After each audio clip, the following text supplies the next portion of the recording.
जय श्री राम।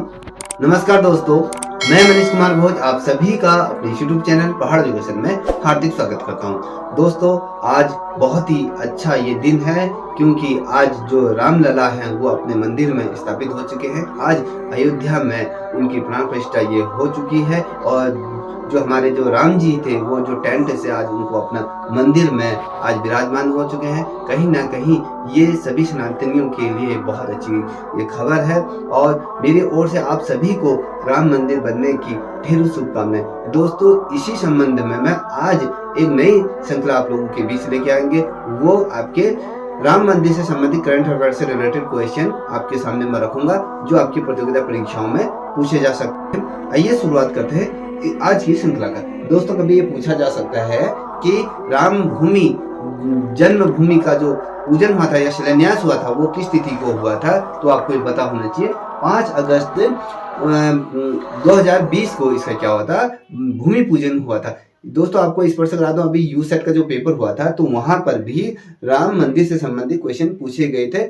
अब अगला क्वेश्चन मैं आपके सामने रखने जा रहा हूं। कभी क्वेश्चन बनता है कि राम लला की जो प्राण प्रतिष्ठा किस तिथि हुई, तो आज सभी को आज पता है कि आज 22 जनवरी 2024 को इसकी क्या हुई, प्राण प्रतिष्ठा। अब मैं आपके सामने इस मंदिर के कुछ प्रमुख बिंदु रखूंगा या कहीं इनकी विशेषताएं मैं आपको रखूंगा। देखिए दोस्तों, जो राम लला का जो मंदिर जो बना है उसका कुल क्षेत्रफल कितना है, क्वेश्चन पूछा जाता है तो आपको पता होना चाहिए 2.7 ये एकड़ पर ये क्या बना है, ये मंदिर फैला हुआ है। और इसका कुल निर्माण क्षेत्र कितना है, जो ये राम लला का जो मंदिर बना है, आप जो देख पा रहे होगे, जो ये मंदिर जो भव्य जो मंदिर बन रहा है तो इसका कुल निर्माण क्षेत्र की अगर हम बात करते हैं तो आपको पता होना चाहिए 57,400 वर्ग मीटर क्या है, वर्ग फुट आपके क्या है इस मंदिर का जो कुल निर्माण क्षेत्र का है। कितना, फिर से स्पष्ट करा दूं, 57,400 वर्ग फीट आपका क्या है ये मंदिर फैला। अब अगर हम बात करें कि जो ये मंदिर है इस मंदिर की कुल लंबाई कितनी है, तो इस मंदिर की अगर हम कुल लंबाई की बात करें 380 फुट क्या है ये मंदिर है। और इसकी अगर हम चौड़ाई की बात करें, जो ये मंदिर बना है इस मंदिर की अगर हम चौड़ाई की बात करें दोस्तों तो इसकी 250 फुट क्या है ये चौड़ा ये मंदिर है। और जो इसका शिखर है ना, जो शिखर बन रहा है अभी अधूरा मंदिर है, ठीक है, जो ये मंदिर है इसके जो शिखर से लेकर अगर इसकी कुल ऊंचाई की अगर बात करें, आपके धरातल से लेकर इसके शिखर तक की जो ऊंचाई जो रहेगी वो 161 फीट का है। ये क्या रहने वाला है, मंदिर है 161 फीट का।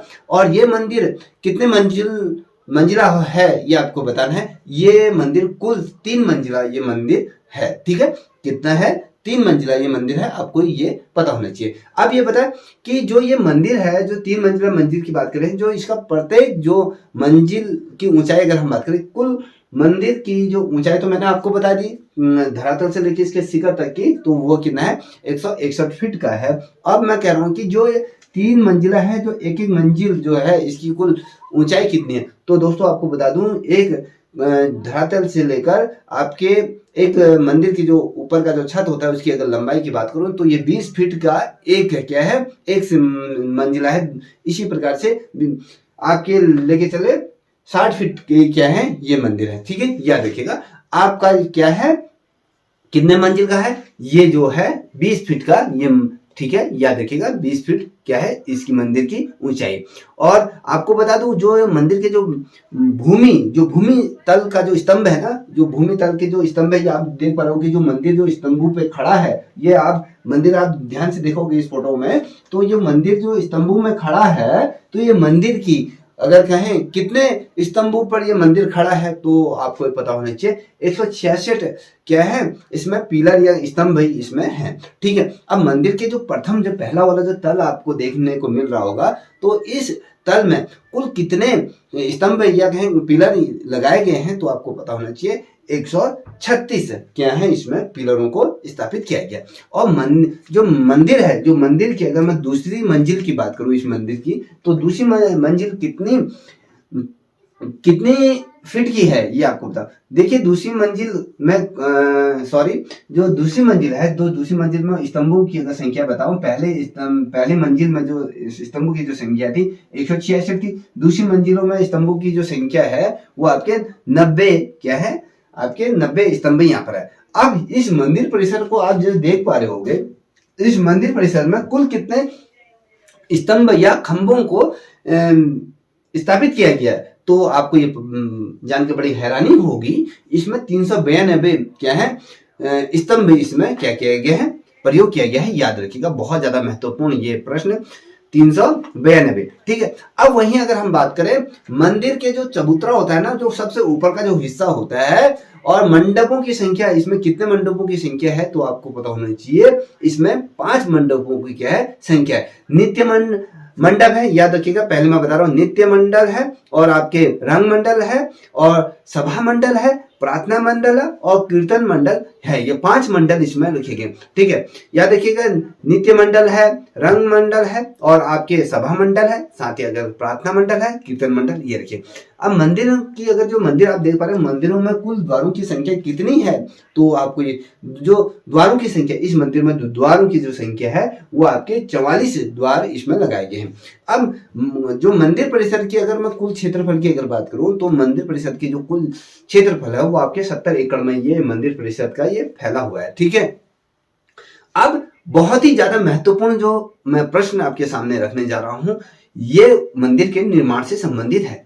अब जो मंदिर जो निर्माण कर रही है, किसके द्वारा इस मंदिर को निर्मित किया जा रहा है, तो इसका जो प्रबंधक है, जो राम मंदिर के जो प्रबंधन है, वो आपके श्री राम जन्मभूमि क्षेत्र के जो ट्रस्टी हैं, उनके द्वारा इस मंदिर को क्या बनाया जा रहा है, निर्मित किया जा रहा है। आपको ये बताना। और ये जो मंदिर को निर्मित किया जा रहा है, किस कंपनी द्वारा इस मंदिर को बनाया जा रहा है, लॉरेंस ये एंड टर्बो करके इस कंपनी का नाम है, उसके द्वारा ये बनाया जा रहा है। अब जो बहुत ज्यादा महत्वपूर्ण प्रश्न है, जो ये मंदिर आप देख पा रहे होंगे, ये मंदिर किस शैली पर आधारित है। ठीक है, ये जो मंदिर बन रहा है ये गांधार शैली से संबंधित है। अब गांधार शैली आपको पता है, जब मंदिरों का निर्माण हो रहा था, जब मूर्ति निर्माण हो रहा था, तो ये जो गांधार शैली की अगर बात करूं, तो गांधार जो शैली है वो आपके स्वर्ण काल को ये प्राप्त हुई थी। गांधार शैली में बहुत ही शानदार भवनों का निर्माण किया गया था। स्थापत्य कला इसमें बहुत फली फूली, चाहे बुद्ध की प्रतिमाएं हो या जो हिंदू धर्म के देवी देवताओं की मूर्तियों का निर्माण इस कालखंड में बहुत ढेर सारे हुआ। तो ये जो पीरियड था मंदिरों के लिए, विशेषकर स्थापत्य कला के लिए, ये स्वर्ण काल ये रहा। तो इसी शैली पर आधारित क्या बनाया जा रहा है, ये मंदिर को निर्मित किया जा रहा है। अब इसके जो वास्तुकार, मतलब जो इसको बना रहे हैं, जिसके द्वारा इसका डिजाइन ये बनाया जा रहा है, तो वास्तुकार कौन है, आपके चंद्रकांत बी सोमपुरा, और साथ ही अगर मैं कहूं, और जो 2 बेटे और निखिल आशीष सोमपुरा, इनके जो नाम है ये हैं। ठीक है, याद रखिएगा। और निर्माण जो ये मंदिर बन रहा है ना, इस मंदिर के निर्माण में कुल लागत कितनी आने वाली है, कहने का मतलब है कि जो मंदिर बनेगा इसमें कुल कितने रुपये खर्च हो रहे हैं, एक अनुमान जो लगाया गया है वो आपके 1400 से 1800 करोड़ रुपए से ये भव्य मंदिर ये बनने जा रहा है, जो अपने वास्तुकला के लिए विश्व भर में ये प्रसिद्ध है। ठीक है, ये बहुत ज्यादा महत्वपूर्ण प्रश्न है। अब जैसे आप सभी को पता है, इस समय क्या है, राम मंदिर भूमि जो बन गया है विश्व भर में अपनी ख्याति के लिए, ये अपनी ये वास्तुकला के लिए जो विश्व प्रसिद्ध है ये है। अब देखिए, जो निर्माण कंपनियां है ना, जो निर्माण कंपनी या कंपनी के जो कर्ता धर्ता हैं, उन किसके द्वारा ये बनाया गया है, जो इसको प्रयोजन ये बना रहे हैं, ये जो प्रबंधन कंपनी है वो टाटा है। टाटा के द्वारा जो इसकी जो देखभाल, जो पूरा सब कुछ करी है, वो टाटा कंपनी करी है। और आपकी इंजीनियरिंग लिमिटेड, ये कंस्टिलिंग्स करके जो इंजीनियरिंग लिमिटेड TCLE, याद रखिए TCEL, ये जो कंपनी है इसके द्वारा भी गया। अब जो इसके डिजाइन बनाए, इसके डिजाइन के सलाहकार कौन रहे हैं, इसके जो डिजाइन जो बनाए गए हैं राम मंदिर का, ये IIT चेन्नई और IIT आपके बॉम्बे और IIT गुजरात, और साथ ही अगर बात करूं CBRI रुड़की के द्वारा इसको निर्मित किया जा रहा है। और साथ ही आपकी सूरत और NGRI जो सूरत है हैदराबाद, यहाँ पर से भी इसकी ये किया जा रहा है। अब बहुत ज्यादा कुछ महत्वपूर्ण प्रश्नों को मैं आपके सामने रखने जा रहा हूं, उसको भी देखिए। अब राम मंदिर की विशेषताओं की अगर बात करें, देखिए आप मेरे पीछे जो ये चीजें देख पा रहे होगे इसमें, इससे आपको स्पर्श हो जाएगा। देखिए इसमें अष्ट धातु की एक यहाँ पर जो आप घंटी देख पा रहे होगे, ठीक है, ये घंटी जो विशाल काय जो घंटी आप देख पा रहे होगे, जिसका वजन ही आपके 2100 किलो है, ठीक है। ये कहने का मतलब है 2100 किलो की ये घंटी है। और इस घंटी को किन किन चीजों से निर्मित किया गया है, पहले ये देखिए, मैं बता रहा हूं, इसको नोट डाउन करते हुए चलेगा। जो ये घंटी जो बनी हुई है, ये अष्ट धातु से ये घंटी को निर्मित किया गया है। इसमें आपके सोना हो गया, चांदी हो गया, तांबा हो गया, जस्ता हो गया, शीशा हो गया, टीन हो गया, लोहा हो गया, पारा हो गया, इन तमाम चीजों से इस क्या किया गया है, इस घंटी को निर्मित किया गया है। दोस्तों याद रखिए, घंटी का वजन मैंने आपको बता दिया है 2100 किलोग्राम इसका क्या है, इस घंटी का है। अब घंटी की आवाज, जब ये घंटी बजेगी, इस घंटी की आवाज कितनी किलोमीटर दूर सुनाई देगी? जब अगर मान लीजिए सुबह ये घंटी बजाई 4 बजे, तो ये इसका जो घंटी की जो साउंड है, ये वेब के माध्यम से अगर मैं कहूँ, ये 15 किलोमीटर के दायरे में ये घंटी की गूंज सुनाई देगी। तो सोच लीजिए, अष्ट धातु की घंटी है तो 15 किलोमीटर दूरी तक ये घंटी की आवाज सुनाई देगी। देखिए मूर्ति निर्माण की अगर बात करूं, ठीक है, जो मूर्ति निर्माण की गई है, ये 600 करोड़ वर्ष पुरानी जो शालिग्राम शिलाओं से इसको क्या किया गया है, निर्माण किया गया है। जो ये शालिग्राम जो शिला है, ये जो शिला है गंडक नदी जो आपके नेपाल से ये पत्थर मंगाए, आपको ये पता होगा, जैसे ट्रक के माध्यम से देख पा रहे होगे आप, ये ट्रक के ऊपर जो ये नेपाल से ये जो पत्थर मंगाया गया था, इसी पत्थर से जो आप देख पा रहे होगे स्लेटी कलर की जो भगवान राम की जो ये प्रतिमा आप देख पा रहे होगे, तो इसी पत्थर से निर्मित की गई है। याद रखिएगा, ये जो पत्थर आया है 600 करोड़ वर्ष है। आप ये लेके चलिए कि कितने करोड़ वर्ष पहले, 600 करोड़ वर्ष पुरानी जो ग्राम शिला थी ना, शिलाओं से जो ये पत्थर का जो है, मैं उसका बता रहा हूँ, ग्राम शिला नामक जो पत्थर है, गंडक नदी से इसको क्या किया गया है, आपको लाया गया है। ये नेपाल से विशेषकर ये पत्थर आया है, ये बहुत बड़ी बात है, ठीक है। अब देखिए बहुत महत्वपूर्ण है, 25,000 क्षमता वाले, अगर मैं कहूँ 25,000 क्षमता वाले एक दार्शनिक सुविधा केंद्र में भी यहाँ पर इसका निर्माण किया जा रहा है। कहने का मतलब है, इसमें एक ऐसा हॉल बनाया जा रहा है जिसमें एक साथ 25,000 लोग इस मंदिर में क्या कर सकते हैं, दर्शन कर सकते हैं, कीर्तन कर सकते हैं, तमाम चीजें ये किया जाए। अब यहाँ पर क्या किया गया है, यहाँ रैंप भी बनाया जा रहा है, स्नान गृह भी बनाया जा रहा है, शौचालय भी, वॉशिंग और बेसिंग और ओपन जो तमाम चीजें हैं। ये लग्जरी एक तरीके से, अगर जो 5 स्टार होटल में जो लग्जरी होता है, उसी प्रकार से मंदिर को भी निर्मित किया गया है, ठीक है। अब बात करते हैं मंदिर की कुछ और अन्य विशेषताओं के बारे में बात करते हैं। इसकी परिधि, जो परिकोटा कहते हैं, उसकी लंबाई, जो इसकी मंदिर की जो परिधि, आप एक जो परिक्रमा करते हो तो उसकी लंबाई की अगर बात करूं 732 लंबाई है इसकी, ठीक है, 732 मीटर लंबाई इसकी है, इसकी परिधि है।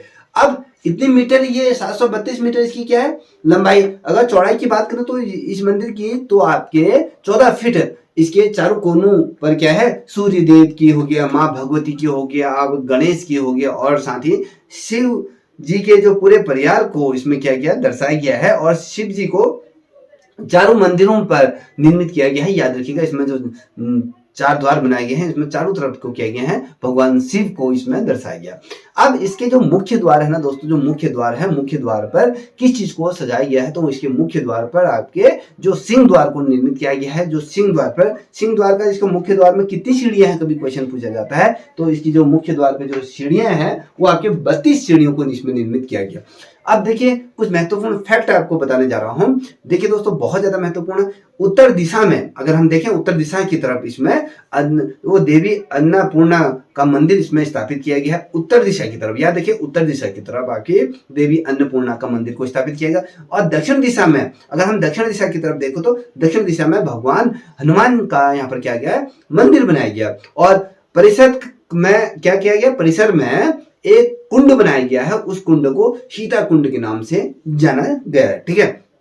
और परिसर के भीतर अगर मैं बात करूं, जो परिसर है, जो मंदिर परिसर है, मंदिर परिसर के भीतर किन किन चीजों को उकेरा गया है, ये भी बहुत ज्यादा महत्वपूर्ण है। मंदिर परिसर की अगर हम बात करें, तो यहाँ पर वाल्मीकि जी को मूर्तियों को भी निर्मित किया गया है, और वाल्मीकि वरिष्ठ को भी किया गया है, और ठीक है, महर्षि विश्वामित्र को किया गया है, महर्षि अगस्त्य को भी किया गया है, और राजा निषाद और माता सबरी और साथ ही आपकी देवी अहिल्या का भी मंदिर इसमें होने वाला है। बहुत ज्यादा महत्वपूर्ण है, मैंने आपको बता दिया। ठीक है, मैंने कहा कि महर्षि वाल्मीकि हो गया, महर्षि वशिष्ठ हो गया, महर्षि विश्वामित्र हो गया, और महर्षि अगस्त्य और राजा निषाद हो गया, और साथ ही आपको मैं बता दूं यहाँ पर माता सबरी होगी और अहिल्या देवी का भी क्या किया गया है, यहाँ पर मंदिर बनाया गया। ठीक है, अब याद देखिए मंदिर को कुछ उपहार जो दिए गए हैं, उपहार क्या क्या दिए गए हैं आप मेरे पीछे देखिए, बहुत महत्वपूर्ण है। ये जो आप देख पा रहे होगे, ये जो क्या है 400 किलो का जो ये आप ताला देख पा रहे होगे, ये 400 किलो का मंदिर को एक ताला भेंट किया गया है, और इस 400 किलो के ताले की जो चाबी है वो 30 किलो की क्या है, सिर्फ चाबी की 30 किलो की। इसको जो निर्मित किया गया है, जो ये ताला जो निर्मित किया गया है, वो सत्य प्रकाश शर्मा और रुक्मणी शर्मा, ये पति पत्नी दोनों ने इसको मिलकर ये 400 किलो के जो ताले को निर्मित किया गया, और 30 किलो की ये क्या है चाबी इसमें बनाई गई है, जिसे हम अलीगढ़ का जो हम ताला कहते हैं, तो अलीगढ़ से ही इसको निर्मित किया गया। और मंदिर में जो घंटा जो मैंने कहा ना आपकी जो आपकी घंटी जो चढ़ाई गई है, वो जैसल एटा की जो फर्म है, जिसे सावित्री ट्रस्ट भी कहा जाता है, तो उसके द्वारा इस घंटी को भी किया गया है, निर्मित किया गया। अब एक चीज और बता रहा हूं, जितने भी हिंदू भाई बहन हैं इस चीज को बहुत ध्यान पूर्वक सुनिएगा। मंदिर में जो प्रयुक्त जो निर्माण सामग्री को जो निर्मित किया, जिस चीज का यूज किया गया है, तो इसमें स्टील के बिना, ठीक है, याद रखिए स्टील के बिना उच्च ग्रेड रोड कॉर्पोरेट कंक्रीट की क्या किया गया है, इसमें प्रयोग किया गया। और इसमें गुलाबी बलुआ पत्थर को यूज किया गया, याद रखना गुलाबी बलुआ पत्थर आपके राम मंदिर में प्रयोग किया गया, और ग्रेनाइट का पत्थर यूज किया गया है, और शालिग्राम की जो शिला है उसका यूज कराया गया, जो रॉक है आपके तांबे की कॉपर की इसमें प्लेटें इसमें यूज की गई हैं, और सोने का अष्ट धातु और साथ ही सागौन की लकड़ी का इसमें क्या क्या प्रयोग किया, मंदिर में बनाने में तमाम चीजों का प्रयोग किया। सागौन की लकड़ी आप देख पा रहे होंगे इस मंदिर में, आप देखोगे जब आप यहाँ भ्रमण करने जाओगे, मंदिर जब पूरा तरीके से बनकर तैयार हो जाएगा, जब आप देखोगे इसके जो दरवाजे हैं वो आपके सागौन की लकड़ी है, और सोने और अष्ट धातु की यहाँ पर तमाम चीजें, तांबे की प्लेट, ग्रेनाइट पत्थर, गुलाबी पत्थर का प्रयोग किया है, कंक्रीट रोल कॉम्प्रेट जो कंक्रीट है उसका प्रयोग किया गया है। याद रखिएगा, बहुत ही महत्वपूर्ण ये जो श्रृंखला थी मैंने आपके सामने ये रखी। इसके बाद इसका जो दूसरा पार्ट मैं लेके आऊंगा, उसमें हम बात करेंगे 1528 से 1524 तक का जो सफर रहा, उस सफर के बारे में हम इसमें बात करेंगे। आप सभी को पता है कि सुप्रीम कोर्ट के दिशा निर्देश में इस मंदिर को निर्मित किया गया है, किसी पार्टी विशेष का ये मंदिर नहीं, सुप्रीम कोर्ट की गाइडलाइन के आधार पर ये बना है, उसके जजमेंट के आधार पर। जब आपको पता है 2019 में जब जो मुख्य न्यायाधीश थे चीफ जस्टिस रंजन गोगोई ने 2019 में 5 जजों की जो सिंगल बेंच में इस जो बेंच बनाई गई थी, वहां पर 2018 में जो फैसला दिया गया था उसको खारिज कर दिया गया है, और 9 नवंबर 2019 में सुप्रीम कोर्ट ने क्या किया, हिंदू पक्ष के हित में ये फैसला सुनाया, और राम मंदिर को एक ट्रस्ट बनाने के जरिए ये दिशा निर्देश दिए गए, और उसके आदेश पे ये बनाया गया। और जो सुन्नी वक्फ बोर्ड था ना, उसको 5 एकड़ जमीन अयोध्या से जो ये मंदिर है उसको अलग जो वहां पर मस्जिद बनेगी, तो उसके लिए यहाँ पर क्या किया गया है, आमंत्रित किया गया है, उसको दिया गया है, यहाँ पर उनकी भी क्या गई मस्जिद बनाई जाएगी। और फरवरी 2020 की अगर बात करूं बच्चों, यहाँ पर राम जन्मभूमि जो तीर्थ क्षेत्र ट्रस्ट की स्थापना यहाँ पर हुई, और 5 अगस्त 2020 को जन्मभूमि का यहाँ पर क्या हुआ था, आपका पूजन हुआ था, इस मंदिर की पूजन हुई थी या कहीं इसकी शिलान्यास किया गया था। और आपको सभी को पता है आज का दिन आप सभी के लिए शुभ है, आज दिवाली के रूप में आप मना रहे हो, जो रामलला की यहाँ पर प्राण प्रतिष्ठा आज की गई है। आप आज के लिए बहुत ही अच्छे गाने भगवान राम के लिए बनाए गए, ठीक है। हाँ, ये गानों का आनंद लीजिए, और साथ ही अपने जीवन में राम जैसे चरित्र को स्थापित कीजिए, और अपने जीवन को सार्थक बनाइए, और अपने जीवन में उन्नति की शिखर पे पहुंचिएगा, ठीक है। और इन्हीं शब्दों के साथ जय श्री राम, जय हिंद, जय भारत, जय उत्तराखंड।